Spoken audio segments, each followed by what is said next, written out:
Hello guys, in today's video I'm gonna show you how to find uh, contact syncing on your account on Snapchat.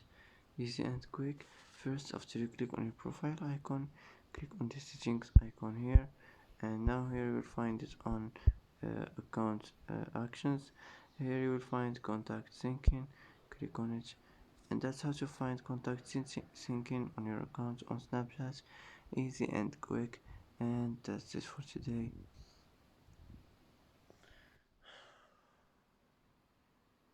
And that's it for today's video. If you like this video, don't forget to like and don't forget to subscribe.